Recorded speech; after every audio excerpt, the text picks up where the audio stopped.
Hello friends, welcome to my channel. आज मैं discuss करूंगी DSSB PRT के जनरल अवेयरनेस के जो क्वेश्चंस हैं। DSSB के हमारे बहुत सारे पोस्ट के एग्ज़ाम्स होते हैं, PRT के, TGT के, PGT के, नर्सरी टीचर के, है ना। तो वो जो क्या होते हैं, अगर आप DSSB की किसी भी एग्ज़ाम की तैयारी कर रहे हैं तो फर्स्ट पेपर के लिए जो जनरल अवेयरनेस के क्वेश्चंस हैं ना, वो सबके लिए टॉपिक सेम ही है। तो आप इस सीरीज़ को ज़रूर देखें फ्रेंड्स, ठीक है। नहीं, जनरल अवेयरनेस की सीरीज़ है। मैंने पिछले जो लेटेस्ट में जो क्वेश्चंस आए हुए हैं प्रीवियस ईयर के, उन्हें लिया है यहाँ पे, ठीक है ना फ्रेंड्स। और कोशिश करूँगी आपको बेस्ट से बेस्ट एक्सप्लेनेशन दूँ।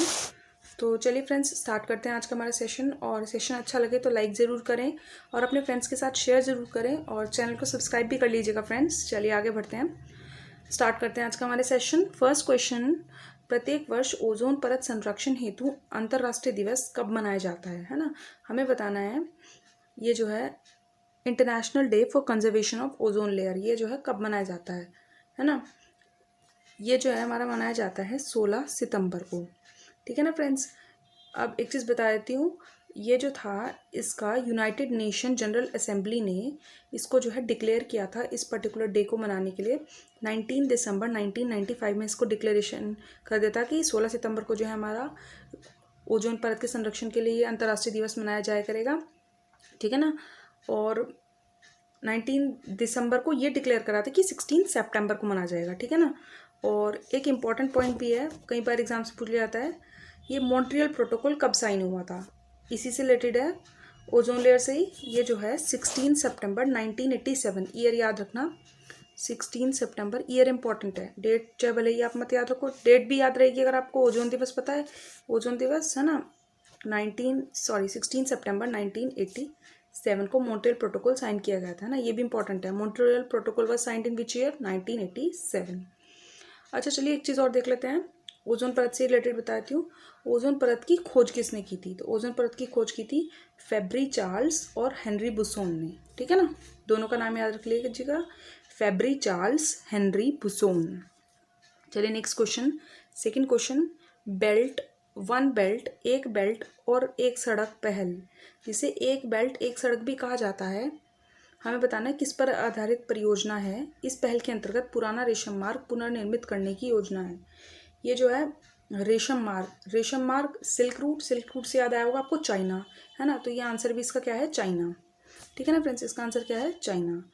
देखो ये जो है चीन की एक आधारित परियोजना है, ठीक है ना। और इसका उद्देश्य क्वेश्चन में भी दिया गया है कि पुराने सिल्क रूट जो है उसको जो है पुनर्निर्मित करना या पुनः विकसित करना, ठीक है ना। इसकी शुरुआत जो है 2013 में हुई थी और उस टाइम पे हमारे चीन के राष्ट्रपति कौन थे जिन्होंने इसकी शुरुआत की थी, जी जिनपिंग थे, ठीक है ना। उन्होंने शुरुआत की थी, 2013 में इसकी शुरुआत हुई थी सिल्क रूट का पुनः निर्मित करने के लिए, ठीक है ना। चलो थर्ड क्वेश्चन, निम्न में से कौन सा हिंदुस्तानी शास्त्रीय संगीत की सबसे प्राचीन शैली है ना। ये जो शास्त्रीय संगीत के, शास्त्रीय नृत्य के और फेस्टिवल्स के क्वेश्चन भी काफ़ी पूछे जा रहे हैं एग्जाम्स में, तो इसका आंसर है ध्रुपद, ठीक है ना। इसका आंसर है first option Dhrupad. Next question पे आते हैं, चलिए फोर्थ क्वेश्चन हमारा, अनुसंधान विधि में सर्वेक्षण में समस्त प्रश्नों से सहमत होने के कारण, है ना, जो है उत्तरदाता अनुसंधान में एक प्रकार का पक्षपात उत्पन्न करते हैं, हमें उस पक्षपात का नाम बताना है, उस पक्षपात का नाम क्या है, ठीक है ना। वो सभी प्रश्नों से, समस्त प्रश्नों से सहमत है ना, तो इसलिए इसका आंसर है सम्मति पक्षपात, ठीक है ना फ्रेंड्स। थर्ड ऑप्शन इसका आंसर हो गया। फिफ्थ क्वेश्चन की तरफ बढ़ते हैं, संयुक्त एक इलेक्ट्रॉनिक, ये एक्चुअली युवक नहीं है, युद्धक प्रणाली है, जिसे भारत में किसने विकसित किया था, है ना। इलेक्ट्रॉनिक युद्धक प्रणाली है, युद्ध में काम लेते हैं हम, तो इसको जो है विकसित किया था हमारे DRDO और भारतीय सेना ने, ठीक है ना फ्रेंड्स। फर्स्ट ऑप्शन इसका हमारा आंसर हो गया। नेक्स्ट क्वेश्चन पे आते हैं, 6, निम्न में से कौन स्कॉटलैंड से ब्रिटिश पेशेवर टेनिस खिलाड़ी है। स्कॉटलैंड का है और ये ब्रिटिश पेशेवर टेनिस खिलाड़ी कौन सा है हमारा, एंडी मर्रे। फोर्थ ऑप्शन इसका आंसर हो गया एंडी मर्रे, ठीक है ना फ्रेंड्स। चलिए नेक्स्ट क्वेश्चन, त्रिरंजन एक प्रकार का संगठित मनोरंजन है जिसमें युवा लड़कियां चरखा काटती हैं और गीत गाती हैं, है ना। एक टाइप का एंटरटेनमेंट हो गया, लड़कियां जो हैं चरखा काटती हैं और गीत गाती हैं। तो हमें बताना है कि ये जो है किस राज्य में प्रचलित है, ये जो है हमारा पंजाब राज्य में प्रचलित है, ठीक है ना। थर्ड ऑप्शन इसका आंसर हो गया। 8th क्वेश्चन, पेट्रोनस टावर कहलाने वाली 88 मंजिल वाली 2 टावर वाली इमारत किस शहर में स्थित है? याद रखना, पेट्रोनस टावर वाली जो इमारत है ये कहाँ है? कुआलालंपुर में। फर्स्ट ऑप्शन इसका हमारा आंसर हो गया। ठीक है ना। 9th क्वेश्चन पे आते हैं। नोबेल से सम्मानित सीवी रमन द्वारा खोजी गई प्रसिद्ध परिघटना। ये जो रमन प्रभाव है, ठीक है ना, ये हमें बताने की ये जो है हमारे फिजिक्स के कौन से फील्ड से रिलेटेड है। ठीक है। ऑप्शंस थे परमाणिक संलयन, प्रकाश का प्रकीर्णन, गुरुत्व का अध्ययन, ब्रह्मांड का अस्तित्व। तो इसका आंसर है हमारा प्रकाश का प्रकीर्णन। सेकंड ऑप्शन इसका हमारा आंसर हो गया फ्रेंड्स। चलिए नेक्स्ट क्वेश्चन की तरफ बढ़ते हैं। Next question, C DAC Bharat में एक अनुसंधान संगठन है जो निम्न मंत्रालय के अधीन कार्य करता है। हमें बताना कौन से मंत्रालय के अधीन है ये हमारा। ठीक है ना फ्रेंड्स। तो ये जो है हमारा सी डैक जो है हमारा इलेक्ट्रॉनिक्स एवं सूचना प्रौद्योगिकी, इलेक्ट्रॉनिक्स एंड इंफॉर्मेशन टेक्नोलॉजी मंत्रालय के हमारे ये अधीन है। Next question 11th, question number 11, भारतीय संविधान की किस अनुच्छेद में भारत के उपराष्ट्रपति की निर्वाचन प्रक्रिया दी गई है? देखो ये जो हमारा संविधान का टॉपिक है, मोस्ट इंपॉर्टेंट क्वेश्चंस एग्जाम में बनता ही बनता है ना, तो इसको आप बहुत अच्छे से प्रिपेयर कर लें। और यूनाइटेड नेशन उसके ऑर्गेनाइजेशंस हो गए, ठीक है ना, इन सबसे क्वेश्चंस बनते ही बनते हैं एग्जाम्स में, बहुत इंपॉर्टेंट टॉपिक्स हैं, तो इनको बहुत अच्छे से प्रिपेयर कर लीजिएगा। चलिए देखते हैं क्वेश्चन हमारा। हमें बताना था उपराष्ट्रपति की निर्वाचन प्रक्रिया दी गई है ना, तो ये दी गई है हमारी अनुच्छेद 66। ठीक, चलिए आगे चलते हैं। नेक्स्ट क्वेश्चन, म्यूचुअल फंडों और निवेश के संदर्भ में ELSS का फुल फॉर्म बताना था हमें। ELSS का, तो इसकी जो फुल फॉर्म है वो है इक्विटी लिंक्ड सेविंग स्कीम। ठीक है ना। सेकंड ऑप्शन इसका आंसर होगा इक्विटी लिंक्ड सेविंग स्कीम्स। ये जो फुल फॉर्म्स आ रही हैं प्रीवियस ईयर एग्जाम्स पूछी गई हैं, इनको भी एक अलग सेपरेट पोर्शन बना के नोट कर लीजिएगा और रिवाइज जरूर करते रहिए फ्रेंड्स। 13 क्वेश्चन, 1910 के दशक में जो है राष्ट्रपति भवन का निर्माण पूरा होने का जिस समय पूरा हुआ था इसका निर्माण, तो हमें बताना है कि स्टार्टिंग में जो था इसका नाम क्या रखा गया था। ठीक है ना फ्रेंड्स। तो उस समय इसका क्या नाम रखा गया था? Viceroy house. ठीक है ना। फोर्थ ऑप्शन इसका आंसर होगा, उस समय इसका नाम वाइसराय हाउस रखा गया था। मोस्ट इंपॉर्टेंट है ये भी क्वेश्चन। चलिए आगे बढ़ते हैं। क्वेश्चन नंबर 14, ईटानगर की राजधानी बतानी है, सबको पता ही होगा, बहुत आसान सा क्वेश्चन है। ये प्रीवियस ईयर क्वेश्चन एग्जाम्स में पूछे गए हैं क्वेश्चन। ठीक है ना फ्रेंड्स।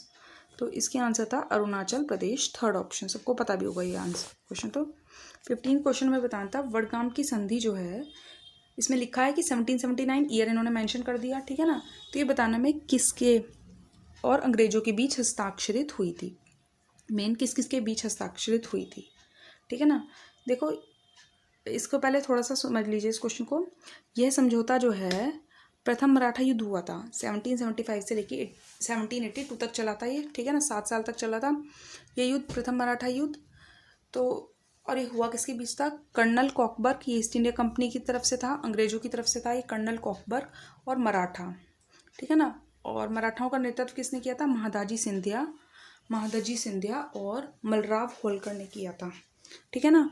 और इस युद्ध के बाद ही जो है ये वडगाम की संधि हुई थी 1779 में।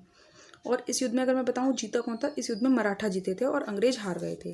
तो ये जो संधि हुई थी किस किस के बीच हुई थी? मराठा और अंग्रेजों के बीच हुई थी। मैंने बता दिया अंग्रेजों की तरफ से कौन था? कर्नल कॉकबर्ग ने लड़ाई लड़ी थी, और मराठा की तरफ से महादजी सिंधिया व मलराव होलकर। ठीक है ना। 1775 से 82 तक हुआ था प्रथम मराठा युद्ध, और उसके बाद जो हुई थी वडगाम की संधि हस्ताक्षरित हुई थी। चलिए आगे क्वेश्चन। नेक्स्ट क्वेश्चन 16, निम्न में से किस गतिविधि के लिए जो है आपको दूरबीन की आवश्यकता होगी? ऑर्निथोलॉजी के लिए, एंगलिंग के लिए, बंजी जंपिंग के लिए, पैरासेलिंग के लिए। ठीक है ना। पैरासेलिंग हमारी गोवा में है, पानी में होती है। ठीक है ना।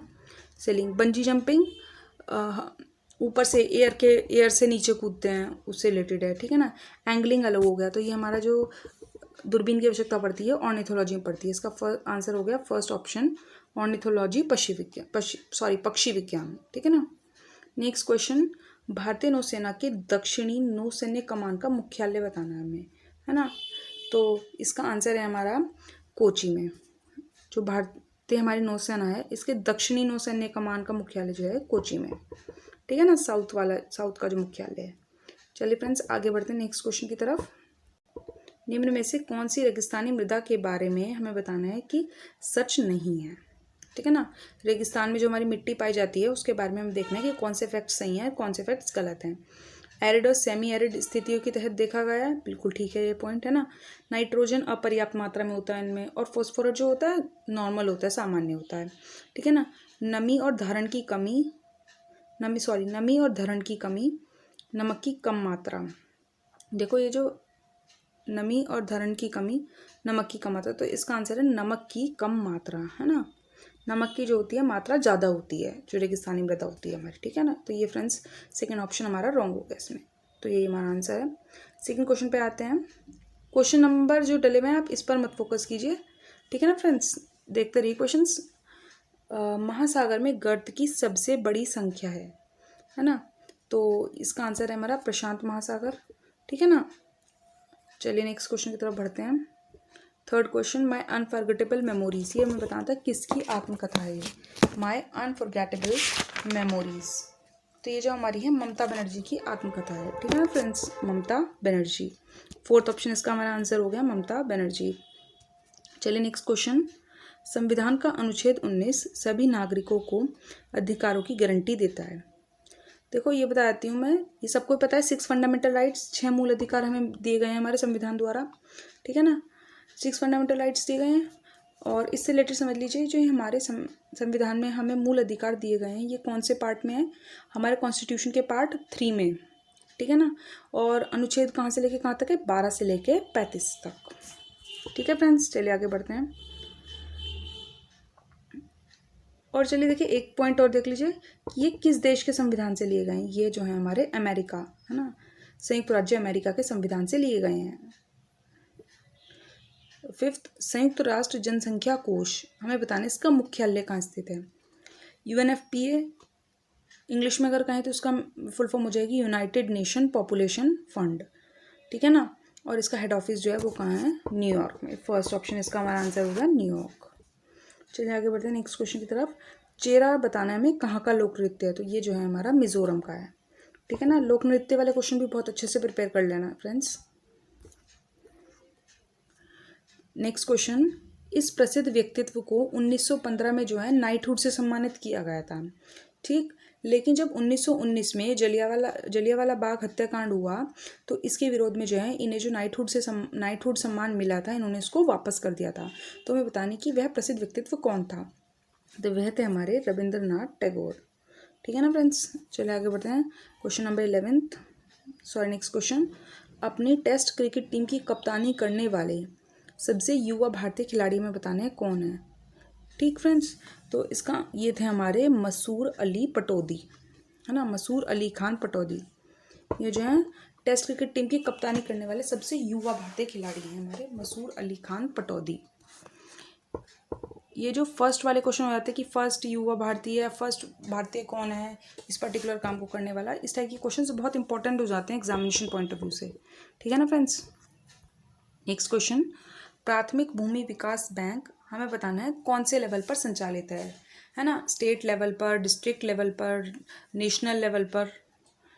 ठीक है, तो इसका आंसर है हमारा ये जो प्राथमिक भूमि विकास बैंक है ये हमारा डिस्ट्रिक्ट लेवल पर है, जिला स्तर पर। ठीक है ना फ्रेंड्स, चलिए आगे बढ़ते हैं। नेक्स्ट क्वेश्चन, प्रसिद्ध काकोरी ट्रेन डकैती, है ना, ये जो काकोरी कांड हुआ था हमें बताना है कौन सी डेट में होता है, मोस्ट इंपॉर्टेंट है। चलिए इसकी डेट में बता देती हूँ, इससे रिलेटेड कुछ और बातें बता देती हूँ। ये जो था 9 अगस्त 1925 में हुआ था। ठीक है ना, ये जो रॉबरी थी, है ना, ये जो डकैती थी किसने ऑर्गेनाइज की थी, हिंदुस्तान रिपब्लिकन एसोसिएशन के मेंबर्स ने की थी। ठीक है ना, इसमें मैं कुछ नाम बताती हूँ कुछ लोगों के, राम प्रसाद बिस्मिल हो गए, अशफाकुल्ला खां, राजेंद्र लाहिड़ी, चंद्रशेखर आज़ाद, ये सब इन्वॉल्व थे, और कुछ और लोग भी इसमें इन्वॉल्व थे। ठीक है ना, इसकी डेट याद रखना इंपॉर्टेंट है, 9 अगस्त 1925। चलिए नेक्स्ट क्वेश्चन था हमारा, तापी नदी अपना पानी जो है कहाँ, उसका निर्वहन कहाँ होता है, एंड में जाकर के कहाँ अपना पानी निर्वाहित करती है, तो वो है हमारा अरब सागर, फोर्थ ऑप्शन। ठीक है ना, चलिए 19th क्वेश्चन, बृहदेश्वर मंदिर हमें बताना है किसके साथ जुड़ा हुआ है, कौन से वंश के साथ जुड़ा हुआ है, चोल वंश, चालुक्य वंश, सोलंकी वंश या पल्लव वंश। बहुत ही अच्छा क्वेश्चन है, कई बार क्वेश्चन एग्जाम्स में ये भी पूछा जाता है बृहदेश्वरा मंदिर है कहाँ, तो वो हमारा थंजावर में पड़ता है, तमिलनाडु के अंदर। ठीक है ना, वहाँ हो गया। और ये जो है चोल वंश के साथ जुड़ा हुआ है, चोल वंश के समय बनाया गया था, चोल वंश के साथ जुड़ा हुआ है। ठीक है ना फ्रेंड्स, इसका आंसर चोल वंश हो गया। और ये किसने बनवाया था? राजा राजा चोला ने बनवाया था। ये किसने बनवाया था? राजा राजा चोला ने। और इस टेम्पल को हम राजा राजेश्वरा टेम्पल भी बोलते हैं। ठीक है फ्रेंड्स, जो एक्स्ट्रा पॉइंट्स बताए हैं नोट कर लीजिएगा जरूर अपनी एक सेपरेट नोटबुक में। तो चलिए फ्रेंड्स, आज का हमारा सेशन हम यहीं ख़त्म करते हैं। और अगर आपको वीडियो अच्छी लगे तो लाइक ज़रूर करें और अपने फ्रेंड्स के साथ शेयर करना मत भूलें friends. Sharing is caring. Thank you friends.